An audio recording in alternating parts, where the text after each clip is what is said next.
Good morning, everyone, and welcome to Auditing Mental Fitness. Today, I'm going to be talking about relationship auditing, that we can also say relationship evaluation. At one point in our life, we've all been involved in relationships, in people and all that. When we came to the earth, some people brought us to the earth, our parents. We have a relationship with them. And as you grow, you have siblings, relatives. When you get into school, you start making friends. That's a form of relationship too. And then you go to primary school, secondary school, you move on to tertiary institution, and then when you come out of school, it's either you start a business or you're working in an organization. When you're in an organization, you have relationships with your colleagues. If you have a business, you have relationship with your partners, investors, customers, and all. So one way or the other, there are so many relationships in our life. And today is a very crucial topic that I like. Every year, I always like to say to people that you should evaluate the relationship in your life. Look at it. This year, how has it been for me with the people in my life? And that's what I want to talk about briefly in 15 minutes or less. All right. There is one potent resource so many people overlook, and that is relationship. Relationship can open doors for you that you don't even know, doors of opportunities. They can talk about you in a room of decision making that you're not there, and they would speak your name, and it will move you to the next level of greatness. And it is important. So many great people know that relationships are key, and they key into it. Relationships are powerful. There is compelling evidence that strong relationships contribute to a long, fulfilling, healthy, and happy life. Yeah. So I just had to talk about the importance of relationship. People will know that there is nobody on earth that can do life alone. No one. We need people. That's just it. Learning to evaluate and nurture friendships ensure that our social circles contribute positively to our well-being. You know, I've talked about a lot of relationships, so we are going to just bring it down to a scope. Our business, colleagues in the office, and our friends. I would like to add that to it. Friendship, relationship too. So there's a quote by Mike Murdoch. Everyone in your life, everybody, if you're thinking about it now, every relationship nurtures a strength or weakness within you. A quick one. I want us to do an exercise. Let's pick up our biros and if it's your notepad on your phone. I want you to write out 5 people, 3 to 5 people that you spent most of the time with this year, 2023. 5 people that have been very impactful in your life, that have improved your life. People, you must have been thinking about them. Are we writing? Let's start writing them right now. 5 people that you have spent so much time with this year, that have impacted your life one way or the other, that have been instrumental in your growth this year, or in your successes this year, whatever success means to you. I want you to write them. Think about it. When you're done, just tell me you're done. Awesome. So let's go on. Every relationship, if you look at those relationships you've written, nurtures a strength or weakness within you. Mike Murdoch said that. Now, before we now start to evaluate relationships in our life, I want us to do a self-reflection, right? When I was preparing for this, I was like, even me as a person, I need to evaluate myself and how I've showed up for people before I start to evaluate people in my life, right? Now, that is what I called relationship performance. This just came to me this morning. We need to actually evaluate our own selves too. What is your relationship performance for this year? Those 5 people you've written out, I want you to ask yourself this question. Have you made an effort to be involved in their life? How have you showed up this year for those people and other people that you're thinking about that you didn't write down? How have you showed up for your colleagues, team members, people that are connected to you one way or the other, that you have a relationship with, right? I've differentiated different types of relationship. How have you showed up for them? How is your emotional bank account? Now, so many of us must have heard about this. I'll quickly touch on it, right? Then moving on, we'll talk about what is your investment strategy. What is the emotional bank account? Now, let me explain it. Emotional bank account is just like a savings account that we have. So many of us have accounts in different banks, right? And when it is time to make a withdrawal, you go to your bank with your ATM or you enter the bank. That one is now instant. People hardly go into the bank. We use apps, we use POS, we use our ATM, and then you go to withdraw. You know, if you have like 5 million in your account and you want to withdraw 1 million, the money will dispense, right? But let's say you want to withdraw 10 million, you only have 5 million in your account, you won't be able to withdraw, right? Because you don't have enough money. So also, let me explain, emotional bank account is more like you depositing into people's life, right? Depositing kindness, depositing showing up for them, depositing being there for them, depositing empathy, and depositing understanding them, depositing apologizing for mistakes. And doing that, by the time you keep doing and depositing into people's life, it's not about the withdrawal though, but anytime you need to make a withdrawal, they will think about it. Oh, this person has been very instrumental in my life. Let me give you an instance, a story. Just this money. A person, I would say a friend, because, okay, that's why I said you can differentiate the friends in your life. They are close friends, they are best friends, they are acquaintances, they are people that, you get what I'm saying? They are mentors, they are investors. We have customers relationship. A person reached out to me, an acquaintance reached out to me today, and he said he needed help. Do you know, I had to pause the training I was preparing for to attend to him. Why? Because this guy had deposited something in my life many years ago. Many years ago, I wanted to send an item to Oyo, and that thing was really urgent. I rushed to the backpack, and I was looking for a way to send it. And then this guy just approached. He was about to enter the bus, and I went straight up to him, and I told him, please, I really need your help. I know I'm a stranger to you right now, but don't worry. I can be like that when I'm meeting new people.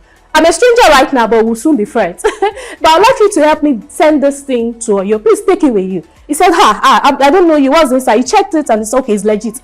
I'll help you with it. And that registered in my heart for many years. When this guy reached out this morning, I had to look at it that this person, I have to attend to it. Now, that's what I'm saying. What is your own relationship performance to people in your life?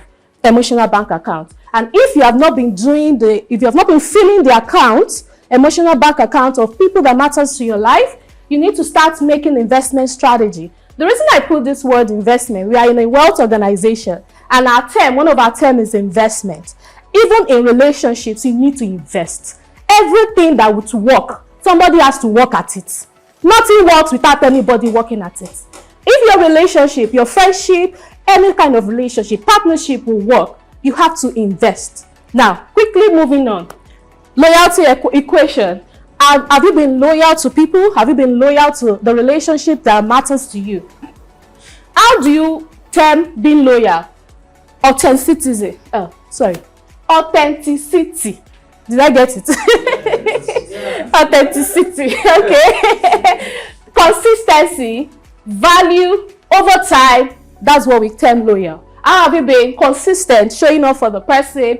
Value, how have you been dishing out value over time? That's what we term as a loyal person. I want you to ask yourself, have I been loyal to this person, to that person, to my partner, to my business partner, my colleagues, my friends? Have I been loyal? Now, let's move on to quickly now evaluating the relationships in our life. Auditing the relationships in our life. You have to first reflect on values. The truth is, values are what brings people close together. Really. When you have to start compromising your values for the people around you, it's probably time to change the people you have around you. Now, this one, I'm going to be very sincere with you.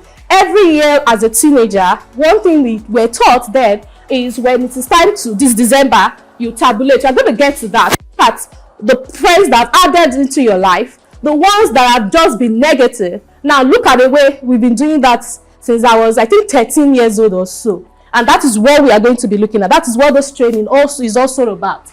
Open communication. True relationship can discuss their feelings, concerns, and expectations openly. There was something we talked about, Mr. Robingo talked about this morning too, vulnerability. I noticed that when you're vulnerable with people, they tend to become kind to you. They tend to draw closer to you. Recently, I had a conversation, a tough conversation with a friend of mine. Why is it that I've always been vulnerable with you? And you're going through a lot, you are not saying it to me.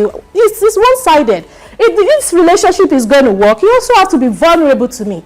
Vulnerability helps people to come close together. Assessing reciprocity. One-sided relationship may lead to dissatisfaction and imbalance. I already mentioned that. Emotional well-being. See, please, you have to look at this. Evaluate if a friendship brings joy, encouragement, and a sense of belonging rather than stress or negativity. Right now, as I'm saying this, there's a relationship I want to undo this year. Why? Because every time I'm with this person, my energy drops. If you're like that person, if you need to also check, or am I the one bringing the negative energy to the friend? I have to check myself too. Anytime you're with someone, maybe they bring toxicity around you, you have to check. Your emotional well-being is important. Relationships are good, yes, but we can't keep everybody as friends forever. That's true. Handling conflict. See, people will fight. Even in workplaces, even in marriage, anywhere. Sisters fight, relatives fight, and we sort it out. How do you handle conflict? How do your friends handle conflicts with you? Do you have tough conversations with your friends? Handle disagreement, ensuring conflicts are addressed respectively and constructively. Handling conflict, if you handle it well, it helps relationship get better. We showed up for a friend yesterday. He had a get together, and I remember many years we fought and fought. We'll fight, we'll talk about it, we'll move on, and it is making the bond go stronger and stronger. Setting boundaries. Evaluate if friends understand and honor your personal space. Sometimes some friends at the season in their life, they just need that space. You just need to recognize it and give them the space. There's no fight. Quality over quantity. Evaluate the value of quality friendship over quantity. Now, moving on, I'm rushing. Relationship auditing table. Now, this is where I'm going to wrap it up. You look at all the people in your life. How you can look at it is to check your phone, or maybe check the people that have been, if you have a lot of contacts, check your status. Okay, people that are constantly watching, looking at my status. Let me evaluate. Okay, active. Who are the active friends in my life? Who are those that have really been instrumental over the past 3 years? And there's some premature evaluation. You don't need to evaluate someone that you just met maybe 1 month. Just give them time, maybe 3 years, and look at the relationship. Okay, I think this person will share the same value. They can be close friends, right? Active friends, check. Recently, one of my mentees shocked me. She said she checked her gratitude journal and saw that one of the persons that has been really helpful and instrumental in her success this year was myself. And then she brought a small gift. That touched me and inspired me. I told her I'm going to do the same too to people that I look up to that have really been instrumental in my life, and tell them thank you. Relationships are powerful. I'm going to say that again. Passive. There are some friends you have to just put in the passive table. I'm not saying fight them. I'm just saying those people, you must spend time with them. More time. The fact that show me your friend, I'll show you who you are. It relates in everything. That is the truth. The circle you move with will determine your values. Someone like me, I'm even very careful with the circle around me, because I am like, I should give myself an animal name, kind of, because if I relate with you for a long time, I will take on your value, I will take on your character. I'm always very careful with the circle because I imitate good things. I can, sir? Yes, I just imitate. So I'm always very careful of the people I give my spending time. I spend quality time with. If you have to drop some people here, then dormant. There are some people, there's this analogy Mr. Wagon was giving about football. You know, there are some people that this period they are playing. In another time, they'll be on relegation, right? After a while, you bring them up to come and play. So the fact that they are here doesn't mean that they are not still going to come here, right? It's just that maybe in that season of their life, they are not where you are right now. There was a time a friend of mine asked me, Wumi, why are you not close to this certain person again? You guys used to be very close. I said we grew apart, and that was it. He said you gave the best answer. We grew apart. Values had changed. Growth, what's it called? Trajectory had changed. And after many years now, the person, we are close again. So life is like that. We just have to recognize each season of each relationship in our life and manage those seasons very well. Don't fight with people. Have conversation with them. When people hurt you, have tough conversations with them. Don't bottle emotions. I always tell my friends, when I meet new friends, I will offend you. I'm not perfect. Me, I may be a relationship person, but I'm not perfect. I will offend you. But when I offend you, know that I don't do it deliberately. I will never hurt you deliberately. And if you feel that, oh, this has happened, come and have a conversation with me, and we will sort it out. And that's how I've been able to keep friends across all sectors, anywhere. I had a goal in my life growing up that I am going to have friends in every sector of life. Medical, this, in the military, in politics, and I was able to achieve it. At least one in every sector. And how have I been able to keep them? this way, and also maintaining peace. Follow peace with all men. All right. In conclusion, evaluating friendship is a continual process that contributes to a fulfilling social life. And I also want to say, remember, fostering genuine connection is a lifelong journey worth investing in. Recommendation I'll give, invest in people's skills. It can step you up to greatness. Thank you so much, everyone, for listening. You can drop your questions in the comment section and we'll respond to it. Thank you.